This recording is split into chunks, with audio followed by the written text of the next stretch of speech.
네, 감사합니다. 오늘 이 아침에 주신 하나님의 말씀입니다. 오늘은 구약성경 여호수아서 8장 1절로 11절까지 말씀입니다.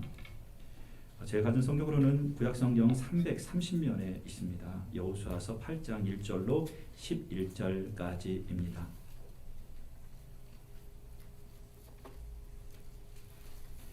찾으셨으면 아멘. 자, 우리 찾으신 줄 알고요. 1절부터 11절을 저와 함께 교도하도록 하겠습니다. 여호와께서 여호수아에게 이르시되 두려워하지 말라 놀라지 말라 군사를 다 거느리고 일어나 아이로 올라가라. 보라, 내가 아이 왕과 그의 백성과 그의 성읍과 그의 땅을 다 내 손에 넘겨 주었으니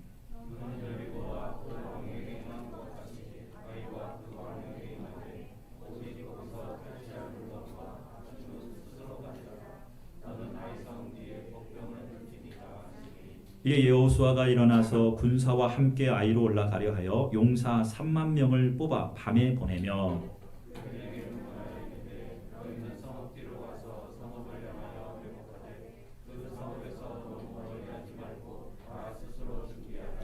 나와 나를 따르는 모든 백성은 다 성읍으로 가까이 가리니 그들이 처음과 같이 우리에게로 쳐 올라올 것이라. 그리할 때에 우리가 그들 앞에서 도망하면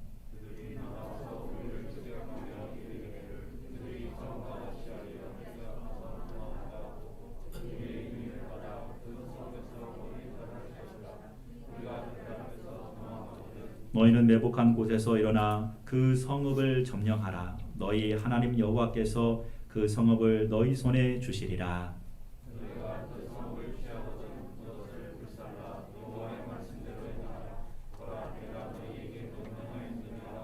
그들을 보내며 그들이 매복할 곳으로 가서 아이 서쪽 베델과 아이 사이에 매복하였고 여호수아는 그 밤에 백성 가운데에서 잤더라.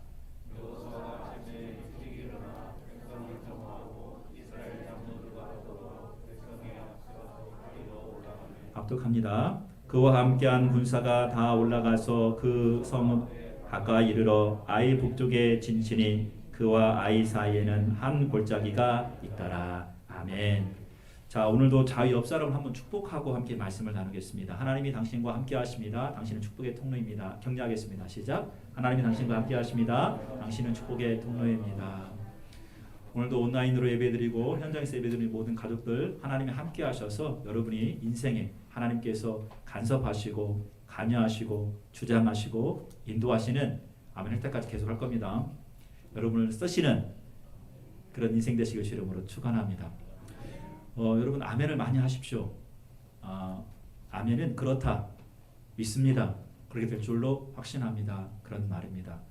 아멘을 많이 하시고 또 아멘 가운데 여러분이 그 말씀 가운데 의뢰받고 또 쓰임받는 인생 되시길 주름으로 축원합니다. 저는 오늘 여호수아 말씀을 통하여서 하나님의 약속이 어떻게 이루어지고 또 어떻게 성취되어가는 것을 계속해서 살펴보길 원합니다. 오늘은 벌써 하나님의 약속 6번째 시간입니다. 제목 같이 읽어볼까요? 시작. 이라는 제목으로 오늘 하나님의 말씀을 나누기를 원합니다.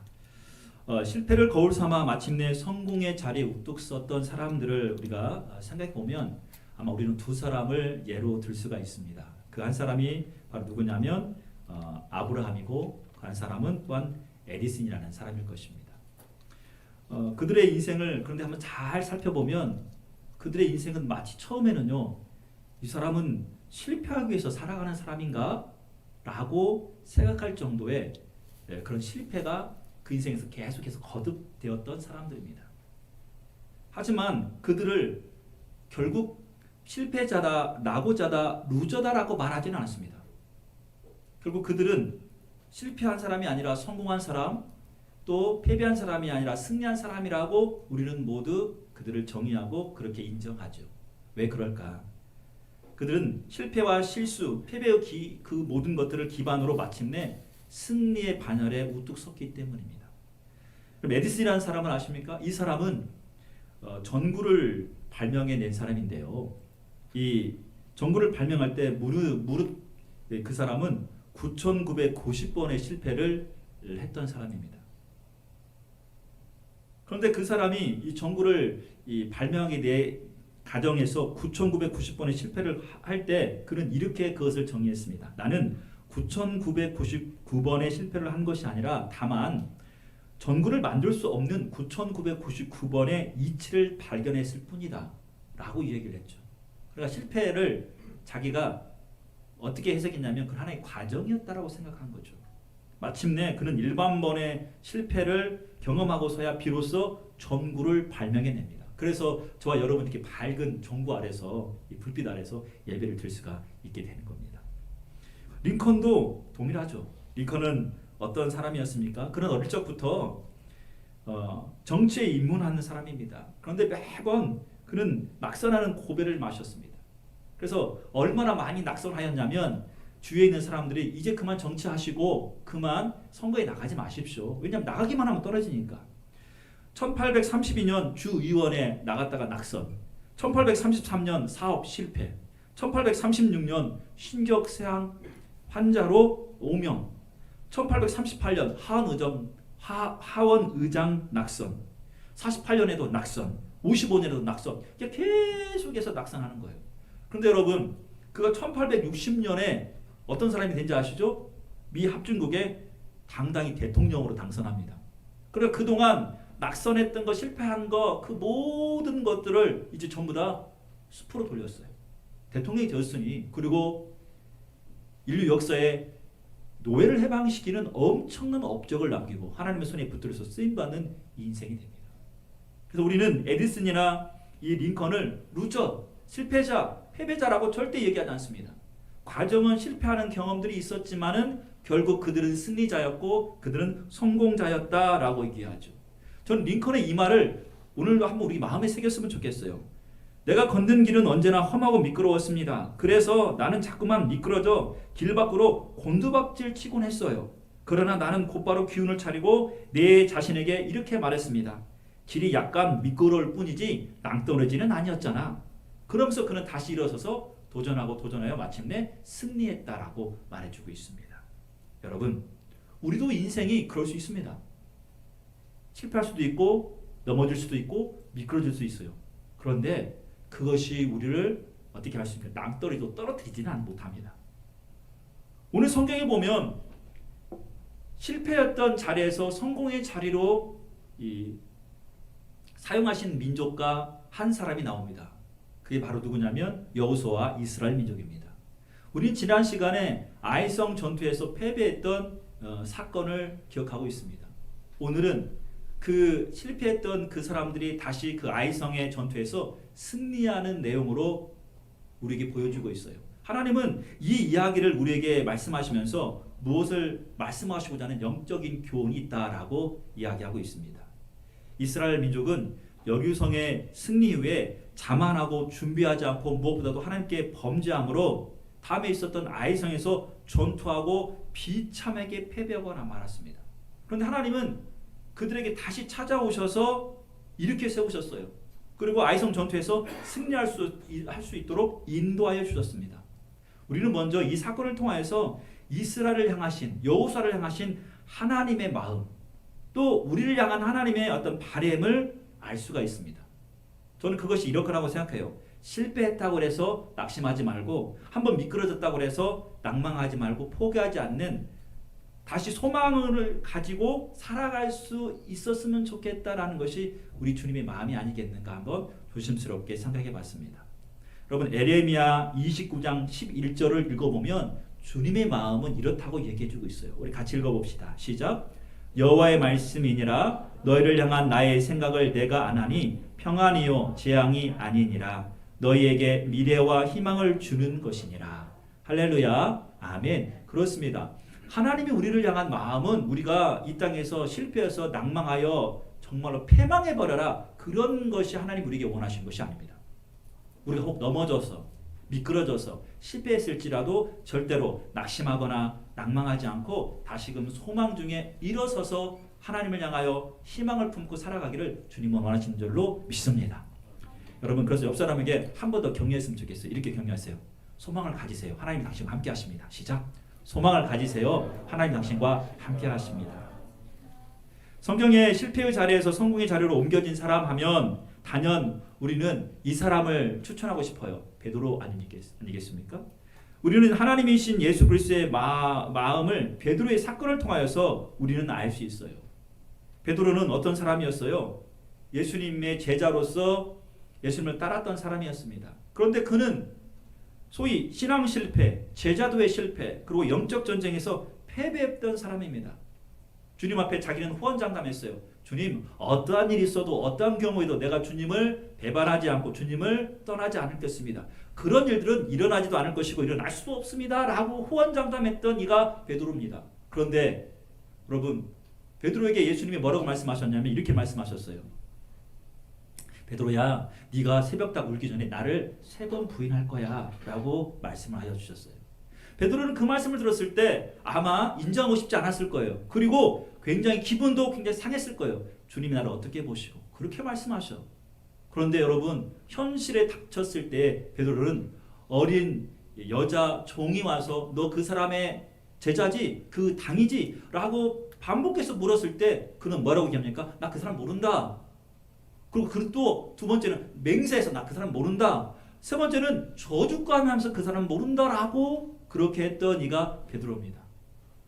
그때 닭이 울었고 베드로는 예수님의 말씀이 생각나서 밖으로 나서 통곡하며 울었다라고 얘기해주고 있어요. 그럼 만약에 그 사건이 거기서 끝나버렸다면 베드로는 루저였을 거예요. 베드로는 실패자였을 거예요. 베드로는 어떤 사람이었을까요? 정말로 패배자에 불과했을 것입니다. 그런데 우리 주님 베드로에게 다시 찾아오셨어요. 베드로에게 주님이 찾아오셨을 때 베드로는 아마 그렇게 생각했을 거예요. 그동안 내가 예수님 배반한 것 오늘 예수님이 추궁하러 오셨나 보다. 이런 생각을 했을 거예요. 아니야 다를까 주님이 베드로의 맥살을 잡고 엎어치고 뒤집어치고 그렇게 하셨습니까? 예수님이 그렇게 하지 아니하시고 베드로야 너 나 사랑하니? 라고 물어보시고 또 베드로야 너 나 사랑하니? 또 물어보시고 베드로야 너 나 사랑하니? 또 물어보셔서 베드로에게 잃어버렸던 주님을 향한 그 사랑, 그 복음에 대한 열정, 그리고 사명을 다시 한번 일으켜 세우시는 그런 만남을 허락하신 걸 볼 수 있습니다. 결국 베드로는 고백합니다. 주님, 내가 주님을 사랑하는 것을 주님이 아시지요. 베드로는 예수 그리스도로 힘을 얻어 사명 가운데 복음의 전도자로서 인생을 실패자에서 성공자로 또 패배자에서 승리자로 우뚝 서 있는 것을 우리는 발견하게 됩니다. 그렇다면 우리를 보겠느냐 말이죠. 혹 여러분 지금 여러분 인생 가운데 잘 안 되고 있습니까? 그리고 여러분 기도의 응답이 좀 더딥니까? 그리고 여러분이 바라고 계획한 것들이 자꾸 틀어지고 안 되고 있습니까? 그렇지만 여러분 그것으로 인해서 낙심하지 마십시오. 그렇지만 그것으로 인해서 여러분 소망 중에 낭망하지 마십시오. 주님은 우리에게 말씀하고 있습니다. 절대로 그것으로 인해서 네가 망하지 않을 거다. 오늘 스토리가 바로 그것을 이야기해주고 있죠. 하나님께서 여호수아에게 다시 찾아오셨습니다. 이스라엘 민족에게 다시 찾아오셨어요. 그리고 말씀하시기를 너는 두려워하지 말고 놀라지 말아라. 군사를 다 거느리고 일어나 아이성으로 올라가라. 내가 아이성과 그 왕과 그 백성과 그 땅을 내 손에 넘겨주겠다라고 약속을 해주셨어요. 어디서 많이 들어본 말 아닙니까? 네, 이 말씀 여리고성의 전쟁에서 승리하였을 때 여호수아에게 찾아오셔서 말씀하신 그 말씀을 그대로 하나님이 말씀하시는 거예요. 이번에는 기세가 꺾여 있고 녹았던 마음을 다시 한번 복돋아 주시기 위해서 우리 주님이 여호수아에게 두려워하지 말고 놀라지 말아라 라고 말씀하시는 거죠. 여러분, 그리고 더 나아가 이번에 하나님은 이스라엘 백성들에게 말씀하셨어요. 승리의 전리품은 너희들이 이번에 다 가질 수 있다라고까지 허락하시는 걸 볼 수 있습니다. 그러면서 이 부분이 굉장히 중요합니다. 하나님의 승리의 방법까지도 그들에게 가르쳐 주시는 것을 볼 수 있습니다. 하나님의 승리의 방법은 어떤 방법이었냐면 복병이라는 방법이었어요. 다시 말하면 매복을 하는 방법이 이번에 승리할 수 있는 비결이다라고 가르쳐 주셨어요. 여러분, 여리고성에서 승리했던 이스라엘 민족은 아이성에서 패배한 이 모든 기억을 다 뒤로 한 채 이제 다시 아이성 전투에 나갑니다. 이번에는 하나님께서 여호수아에게 말씀하셨던 것, 그리고 이스라엘 민족에게 말씀하셨던 그 모든 방법대로 철저하게 순종하고 그 방법대로 다시 전쟁에 임합니다. 그래서 마침내 여러분 어떻게 해요? 승리하는 것을 우리가 볼 수 있어요. 이스라엘 민족이 3,000명 정도가 맨 처음에 전투에서 올라갔던데 이번에는 3만 명을 뽑아서 올라갑니다. 이게 의미가 있는 거라는 거죠. 그리고 말씀하신 대로 성 뒤에다 매복을 시켰고 또 하나님께서 말씀하신 대로 전투에 임했을 때 그들이 너희들을 쫓아서 나오거든 유인을 하고 그 성이 비었을 때에 매복했던 군사들이 그 성을 차지하게 되면 이게 될 것이다 라고 말씀하시는 거죠. 여러분 저는 오늘 이 본문을 통해서 우리에게 주시고자 하는 영적인 교훈이 있다고 생각합니다. 저는 그것을 잠깐 나누고 오늘 말씀을 마치면서 하나님의 마음을 좀 한번 깨달았으면 좋겠어요. 첫 번째, 이 본문을 통해 우리에게 주시고자 하는 영적인 교훈은 한 번 실패했다고 해서 그것으로 우리가 망하는 것이 아니다라는 것을 우리 주님은 깨닫게 하시기를 원하십니다. 왜냐하면 하나님 우리를 포기하시지도 외면하시지도 않기 때문인 줄로 저는 믿습니다. 우리는 한 번 실패하면 우리 마음 가운데 잊지 말아야 될 것이 있어요. 그게 뭐냐면 안 된다는 견고한 믿음의 진이 내 마음 안에 자리 잡게 됩니다. 안 된다는 견고한 믿음의 진. 한 번 실패해가지고 주눅이 들고 낙심돼가지고 포기해버린다는 거죠. 그런데 여러분 우리 주님은 그렇지 않으셔요. 우리 주님은 우리를 포기하지 않으십니다. 내가 한번 실패한다고 해도 내가 한번 실수한다고 해서 우리 하나님 우리를 버리지 않는다는 거예요. 여러분 자녀를 양육해 보셨지 않습니까? 자녀가 어떤 일에 대해서 실패하고 또 실수해가지고 풀이 죽어서 방 안에 정말 이불 뒤집어 쓰고 누워 있었을 때 그 모습을 보고 가장 마음 아픈 사람들이 있는데 그게 바로 누구냐면 부모님들이에요. 자녀도 지금 힘이 들지만 자녀보다 더 힘든 사람이 부모님들이에요. 그런데 하나님 아버지가 우리를 보실 때 그렇다는 거죠. 이 땅에서 내가 낙심하고 좌절하고 낭망하고 실패하여서 그렇게 기죽어서 웅크러들면서 살아가는 것을 볼 때 우리 하나님 마음이 아프다는 거죠. 그래서 하나님은 다시 한번 우리에게 찾아오시고 우리에게 적극적으로 또 이렇게 표현하면 그렇지만 공격적으로 우리 하나님 우리에게 가르침을 보고 계셔요. 여러분 이 부분을 저는 이렇게 한번 비유하고 싶어요. 여러분 자녀들이 배가 고프잖아요. 배가 고프면 간식을 사다 주잖아요. 그러면 우리 애들이 간식을 먹을 때 보면 정말 적극적으로 먹어요. 아니 적극적인 표현을 뛰어넘어 공격적으로 먹습니다. 내가 한눈 팔면 없어버려요. 먹을 것이. 근데 그런 공격적인 적극적인 모습이 우리 하나님이 우리를 향한 모습이라는 거예요. 그러므로 저는 우리 한수만 가족들에게 말씀드리고 싶어요. 이스라엘 민족이 아이성 패배에서 그 주는 교훈을 우리가 깨달았으면 좋겠어요. 그것은 하나님의 도우심이 절대적으로 우리에게 필요하고 혹 내가 한번 실수하고 넘어졌다고 해서 내 인생이 망하는 것이 아니니 다시 한번 일어서야겠다는 그런 자신감을 가지시길 주름으로 부탁합니다. 여러분 이스라엘 민족이 범죄하고 자만하여 실패했다고 해서 그들이 포기했다면 주님이 그들을 외면했다면 그들은 루저가 되었을 거란 말이에요. 실패자가 되었을 것입니다. 그런데 우리 하나님은 오늘도 이스라엘 민족 다시 말하면 여호수아에게 찾아오셨어요. 그리고 말씀하여 주셨고 기회를 주셨습니다. 우리가 간과해서는 안 될 것이 있어요. 그것이 무엇입니까?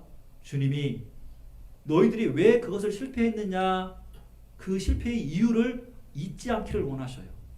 그래서 그것을 해결하고 주님의 날개 그늘 아래 다시 들어가기를 주님은 원하신다는 거죠. 성경에 보면 이스라엘 민족이 왜 여리고성에서 왜 이스라엘 민족이 아이성에서 패배했습니까? 그 모든 근본적인 원인은 하나님 앞에 범죄하였기 때문이다라고 이야기하고 있어요. 그 범죄함을 해결하지 않고서는 하나님의 역사가 일어나지 않았어요. 우리가 읽지는 않았지만 7장 하반절을 읽어보면 여러분 이 범죄함을 해결하는 그런 사건이 나오고 비로소 8장에 하나님이 역사하시는 장면이 나옵니다. 그런데 저는 이 부분에서 조심스럽게 이렇게 한번 적용해 보고 싶은 것이 있습니다. 하나님께서 범죄한 아간을 찾아내실 때 제비를 뽑습니다. 하나님은 전지전능하셨기 때문에 다 아셔요. 그냥 아간을 직접 딱 지명하셔도 돼요. 근데 제비를 뽑는단 말이에요. 저는 이 방법을 통하여서 아간에게 회개할 수 있는 기회를 충분히 주시지 않았나라고 생각을 해봤다는 거죠. 7장 16절 18절에 보면 제비를 뽑는데 맨 처음에 유다 지파가 뽑히고 그 다음에 유다 지파 중 세라 족속이 뽑히고 또 세라 족속 중에 삽디가 뽑힙니다. 이 방법은 아간을 주목하기 위해서는 하나님의 아간의 숨을 점점 조여서 그를 말려 죽이려는 방법입니까? 저는 그렇게 생각하지 않아요. 하나님은 그런 분이 아니시거든요. 하나님이 성큼 아간에게 다가올 때에 아간은 그것을 영적으로 발견하고 어서 빨리 죽게 나와 엎드리고 회개하는 것을 하나님은 원하셨다고 저는 생각을 한다는 거죠. 여러분, 우리가 살 길은 주님께 나와 엎드리고 주 예수 그리스도 이름을 부르는 것인 줄로 믿습니다. 아멘 하십시오. 그것이 살 길입니다. 영적으로 민감한다면, 내가 혹 죄악 때문에 이 일이 나에게 닥쳤다면, 무슨 일 때문에 내일이 이게 닥쳤다면 납작 엎드리고 주님께 나오고 예수 그리스도의 이름을 부르는 것이 살 길이 아니겠습니까? 안타깝게도 아간은 회개할 수 있는 기회를 놓치고 말았지 않았나, 이렇게 조심스럽게 저는 적용해 봅니다. 결국 이 모든 죄 문제가 해결되고 나서야 비로소 하나님은 이스라엘 민족에게 역사하시는 것을 볼 수 있어요. 여러분, 우리가 왜 실패를 했는지, 실패하는 그 과정 가운데서 여러분 그 한 번의 실수가 있었지만은 그것이 나를 망가뜨리지 않고 나를 무너뜨리지 않는다는 그런 교훈을 오늘 이 본문을 통해서 얻기를 주의 이름으로 다시 한번 부탁을 드립니다. 두 번째입니다. 오늘 이 본문을 통해서 우리에게 주시고자 하는 메시지는 다시 주님의 인도하심을 받고 다시 최선으로 준비하고 다시 순종하는 것이야말로 승리의 비결이다라는 것을 말씀해 주고 있습니다. 이스라엘 민족은 실패의 경험을 기반으로 지금 성공의 반열에 서게 되었어요. 그들이 승리하였을 때 그들은 그 경험이 있어요. 어떻게 하였을 때 그들이 승리했었느냐? 하나님 말씀을 듣고 그 말씀대로 인도를 받아 철저하게 준비하여 순종하였을 때 그들이 승리했습니다. 그런 경험이 있습니다. 오늘도 아이성의 전투를 나갈 때 지난번에 패배했던 방법이 아닌 이번에 여리고성에서 승리했던 그 방법으로 그들은 지금 전쟁에 임합니다. 잘 보십시오. 주님의 말씀에 그들이 들었고 인도함을 받았습니다. 그리고 더 나아가 철저하게 준비합니다. 그리고 더 나아가 순종합니다. 여러분, 오늘 성경을 읽어보면 2절, 3절, 5절, 10절 읽어보면 철저하게 준비하고 순종하는 걸 볼 수 있어요. 특별히 10절을 읽어보면 여호수아가 아침에 일찍 일어납니다. 이 말은 무슨 말입니까? 준비하였다는 거 아니겠습니까? 그리고 그전에는 사람의 말을 듣고 판단하여서 일을 진행했지만 이번에는 하나님의 말씀대로 하나님의 말씀에 순종하여 하나님의 계획대로 일을 진행해 나가는 것을 볼 수가 있어요. 그러면 3,000명이 올라갔던 첫 번째 아이성 전투에 이번에는 3만 명이 올라갑니다. 이것은 그만큼 철저하게 준비하여 매복했다는 걸 볼 수 있어요. 사랑하는 여러분, 우리에게 능력은 하나님 말씀대로 순종하여 최선으로 반응하시는 것이라고 저는 생각을 합니다. 하나님은 이스라엘 백성들로 하여금 최선으로 반응하지 않는 나의 삶의 태도, 대충 하려는 그런 마음 자세를 버려버리기를 원하신다는 거죠. 이것은 우리에게도 동일합니다. 지난주에 오늘도 우리는 이걸 깨달아야 됩니다. 대충 하려고 하는 그런 마음, 때우려고 하는 마음, 준비하지 않으려는 마음, 포기하려고 하는 그런 마음, 여러분 오늘 말씀을 듣고 여러분 결단하여 버리시기를 주의 이름으로 부탁합니다. 대충 하겠다는 거, 여러분 그게 얼마나 위험한 생각인지 아십니까? 뭐 내가 옛날에 해봤는데 내 경륜으로, 내 경험으로, 여러분 그거 정말 위험한 생각입니다. 반복해서 말씀드렸지만 지난 시간에 잘 됐다고 해서 그것이 나의 실력이 아니에요. 지난 시간에 은혜 받았다고 해서 오늘도 은혜 받았다고 받을 거라는 그런 생각하지 마세요.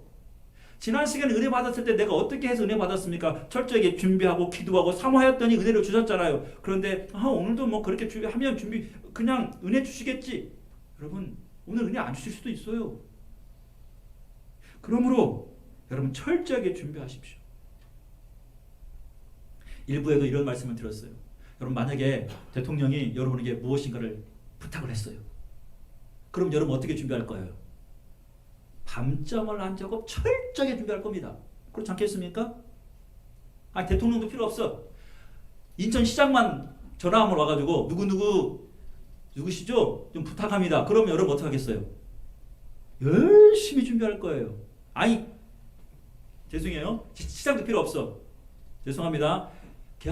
계양구청장만 부탁만 하더라도 아마 열심히 준비할 거예요. 근데 여러분, 우리 하나님이 대통령보다, 시장보다, 구청장보다 못하는 분입니까? 근데 우리는 주님이 말씀하시면 대충대충 하고, 사람이 좀 권력 있는 사람이 말하면 철저하게 준비해요. 이게 우리 연약한 인간의 모습 아닙니까? 이제 주님이 말씀하시거든 죽게 하듯 최선으로 준비하여 쓰임받는 저 여러분이 되시길 주 이름으로 축원합니다. 이번에 창립 7주년을 맞이하여 어버이주를 맞이하여 꽃이 필요했어요. 그래서 우리 교회 자매에게 꽃을 부탁했어요. 근데 서울에서 이 꽃을 여기까지 가져오기가 너무 힘든 거예요. 그래서 그 자매가 또 우리 교회 한 자매에게 부탁을 했어요. 그런데 여러분 보십시오. 책임이 이렇게 무서워요. 아침에 9시 전에 그 꽃을 들고 교회에 오는 거예요. 여러분, 제가 그 모습을 보니까 너무 감사하고 기뻤어요. 아마 아침내 부산나게 준비했을 거예요. 안 봐도 비디오예요. 얼마나 준비했을 거예요. 아침에 일찍 일어나가지고, 보통 여자들은 화장하면 1시간 걸린다던데, 그러니까 아마 아침에 일찍 일어나가지고 왔을 거예요. 그날 보니까 그날 눈썹을 다 그리고 왔더라고. 눈썹 다 화장을 했단 말이에요. 근데 준비했다는 거 아닙니까? 여러분, 제가 그 모습을 보니까 너무 좋고 기쁘더라고요. 근데 여러분, 제가 봤을 때 그러면 하나님 보시기에 얼마나 이뻤겠어요. 참 잘했다라고 칭찬을 한번 하고 싶습니다. 여러분, 그러므로 저는 오늘 다시 한번 반복합니다. 주님이 우리에게 명령하신 것, 부탁하신 것, 그것은 나를 믿기 때문에 부탁하고 명령하신 거예요. 그러면 우리는 그 믿음으로 반응을 하고 그 믿음에 부응을 해야 돼요. 주님을 나를 믿어서 맡기셨는데 대충 하려고 하는 그런 마음 이제는 내려놓으세요. 대충 하면 안 됩니다. 오늘도 철저하게 준비하고 최선으로 준비하고 생명을 걸어 준비하여서 여러분 일을 하고 쓰임받는 저와 여러분이 되시길 주 이름으로 축원하고 축원합니다. 마지막 세 번째입니다. 여러분, 이 본문을 통해 이렇게 주시고자 하는 메시지는 패배라는 과정을 통한 가르침을 얻어야 된다는 거죠. 어제의 성공이 오늘의 성공을 보장할 수 없습니다. 어제의 패배가 오늘의 패배를 다시 가져오라는 법도 없습니다. 우리는 패배라는 과정을 통하여 반드시 귀한 교훈을, 가르침을 얻어야 돼요. 그래서 잠언서 4장 5절을 읽어보면 다음같이 우리에게 도전을 주고 있어요. 잠언서 4장 5절을 우리 같이 한번 읽어봅시다. 시작. 지혜를 얻으며 명철을 얻으라. 내 입의 말을 잊지 말며 어기지 말라. 하나님은 지혜와 명철을 얻기를 원하셔요. 하나님의 말씀이 곧 그 모든 하나님의 일하심의 가정 가운데서 반드시 지혜와 명철이 우리에게 있습니다. 이스라엘 백성은 아이성 전투를 통하여 귀한 교훈과 지혜를 얻었어요. 오늘의 승리가 그렇게 값질 수 있었던 것은 어제의 실패를 딛고 일어섰기 때문에 값진 것입니다. 여러분, 저는 성공만 한 사람들을 볼 때 이렇게 생각해요. 위험해요, 그 사람.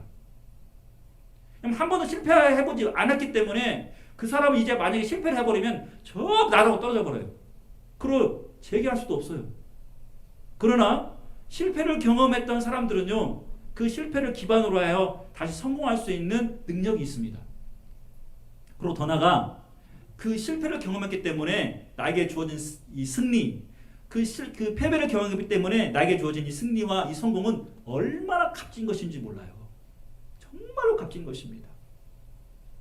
여러분, 이스라엘 민족은 아이성 패배를 교훈 삼아 이제는 교만하지 않았습니다. 전적으로 하나님만 의지했어요. 그게 그들이 얻은 영적 교훈입니다. 이번에는 자신의 방법과 자신의 생각대로 해석하고 일을 진행하지 않았어요. 철저하게 하나님의 방법과 하나님의 생각대로 일을 진행해 나갔습니다. 그리고 그들은 대충 하지 않았어요. 한 몇 명만 올라가도 되겠습니다 라고 했던 그들이 이제는 3만 명을 준비해서 올라갑니다. 철저하게 준비하는 걸 볼 수 있어요. 아침에 일찍 일어납니다. 최선으로 반응했어요. 그들이 실패를 통하여서 얻었던 교훈이고 지혜 아니겠습니까? 여러분, 실패는 성공의 어머니입니다. 실패를 두려워하지 마십시오. 실패라는 경험을 통하여서 성공에 이를 때에 우리는 진정한 성공의 그 의미와 값짐을 깨닫게 되는 겁니다. 패배를 거울 삼아, 패배한 경험을 교훈 삼아 하나님께 주신 교훈과 지혜를 여러분 오늘도 가져서 다시 한번 패배의 자리에서 성공의 자리로 또 실패의 자리에서 승리의 자리로 옮겨가는 은혜가 있기를 주 이름으로 축원합니다. 말씀을 마치면서 저는 여러분에게 이런 부탁을 드리고 싶어요. 사랑하는 여러분, 이 시대는 패배의식이 잠식된 시대라고 이야기를 합니다. 어느 조사기관에 따르면 이번 우리 한국 사람들이 병원에 우울증으로 찾았던 사람들이 무려 100만 명이랍니다. 100만 명. 이건 역대 최고랍니다. 물론 코로나19라는 여파가 많은 것들을 이 우울증으로 이 결과를 도출했을 거예요. 그래서 코로나 블루라는 말도 나왔지 않습니까? 근데 제가 그 조사 기관의 이 결과를 듣고 왜 그들이 그럼 이렇게 우울증에 걸리게 되었을까? 그리고 이 우울증을 그럼 해결할 수 있는 방법은 무엇일까? 한번 고민해 봤어요. 그래서 저는 기독교, 다시 말하면 교회의 역할이 매우 중요하다고 생각하는 겁니다. 병원이 그 우울증을 다 대처하고 대안이 될 수가 없어요.